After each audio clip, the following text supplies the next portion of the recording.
this is Catherine from Fit Armadillo, the fitness company that lets you enjoy fitness at your place and your pace. And I'm here today because it is Tighten and Tone Tuesday.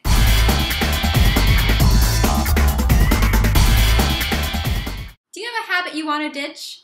Maybe something like eating a little too much Ben & Jerry's after a long day?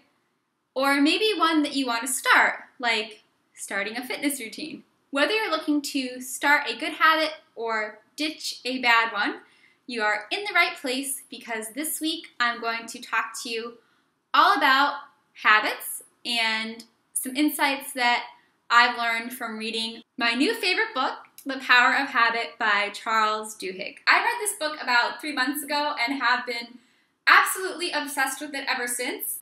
I can't recommend it enough. Once you read it, you'll see and be amazed by the fact that habits really do influence every aspect of our lives, from our personal lives to our business lives, and I think you'll really enjoy it if you get to give it a read. For today's video, though, I just want to focus on the first section of the book, which is all about the habits of individuals, and I'm going to give you 3 little insights into habits that are shared in the book in a lot more detail, and I encourage you to read the book yourself so you can learn about them even more.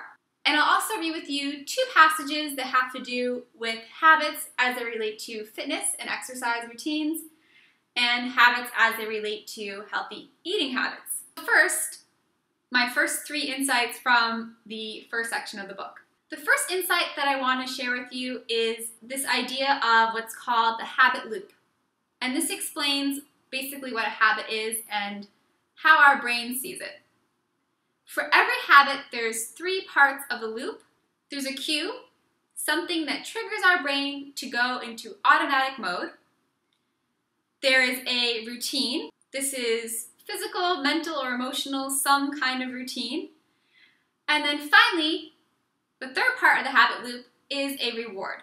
And this helps the brain decide whether or not this particular loop is something that is actually worth remembering in the future. If it's worth remembering in the future, then this whole process is something that is likely to become a habit. So all habits have a cue, a routine, and a reward. The second important insight that comes from the beginning of this book is that starting a habit or changing a habit isn't just simply finding a cue and a reward to play with. Your brain actually has to start craving that reward in order for you to continue to engage in that habit. And the third insight I want to share with you is the golden rule of habit change. If you want to get rid of a bad habit, this is for you. We can't really change a bad habit because we have that reward that our brain is craving so badly. But obviously we all know that people do change bad habits. And the way that they do this is by knowing the golden rule of habit change, which just tells us that if we want to change a habit, we need to keep the same cue and reward that was present with that old bad habit. And what we're going to replace instead is that routine. So instead of maybe grabbing Ben & Jerry's at the end of a bad day, going on a walk for our routine instead. Both will give us a little bit of a break from what was happening, but one routine is beneficial for our health and one is not so beneficial. So now you know a little bit more about habits. All habits have a cue, a routine, and a reward. For us to really have a habit stick, our brain needs to crave that reward. And finally, there's the golden rule of habit change, and that is that if you want to change a habit, you need to change the routine, but still use the same cues and rewards. So I'm just going to read to you 2 excerpts from the book, one that relates to exercise habits and one that relates to healthy eating habits. I want these to inspire you, and then I'm going to ask you to take action so that you can start to see some changes in your own habits and life. This one is all about exercise. To understand the power of cravings in creating habits, consider how new exercise habits emerge. In 2002, researchers at New Mexico State University wanted to understand why people habitually exercise. They studied 266 individuals, most of whom worked out at least 3 times a week. What they found was that many of them had started running or lifting weights almost on a whim, or because they suddenly had free time or wanted to deal with unexpected stresses in their lives. However, the reason they continued, why it became a habit, was because of a specific reward they started to crave. If you want to start running in the morning, it's essential that you choose a simple cue, like always lacing up your sneakers before breakfast or leaving your running clothes next to your bed, and a clear reward, such as a midday treat, a sense of accomplishment from recording your miles, or the endorphin rush you get from a jog. But countless studies have shown that a cue and a reward on their own aren't enough for a new habit to last. Only when your brain starts expecting the reward, craving the endorphins or sense of accomplishment, will it become automatic to lace up your jogging shoes each morning. The cue, in addition to triggering a routine, must also trigger a craving for the reward to come.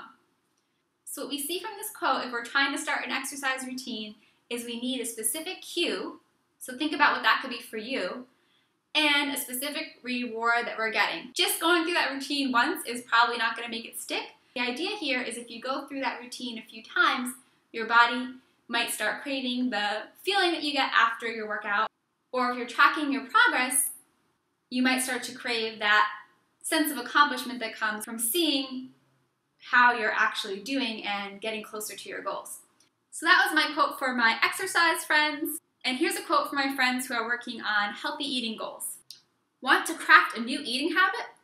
When researchers affiliated with the National Weight Control Registry, a project involving more than 6,000 people who have lost more than 30 pounds, looked at the habits of successful dieters, they found that 78% of them ate breakfast every morning, a meal cued by a time of day. But most of the successful dieters also envisioned a specific reward for sticking with their diet. A bikini they wanted to wear, or the sense of pride they felt when they stepped on the scale each day. Something they chose carefully and really wanted. They focused on the craving for that reward when temptations arose, cultivated the craving into a mild obsession, and their cravings for that reward, researchers found, crowded out the temptation to drop the diet. The craving drove the habit loop. So again, whether it's starting a new fitness routine, trying to eat healthy, or working on any other habit that you have, you need to have a clear cue, a specific reward, and your brain needs to start craving that reward in order for that new habit to emerge. Now that you know how habits work, I want you to take action now. Think about the habit that you want to start or ditch. Write down some cues and rewards that you could use to fuel that specific habit.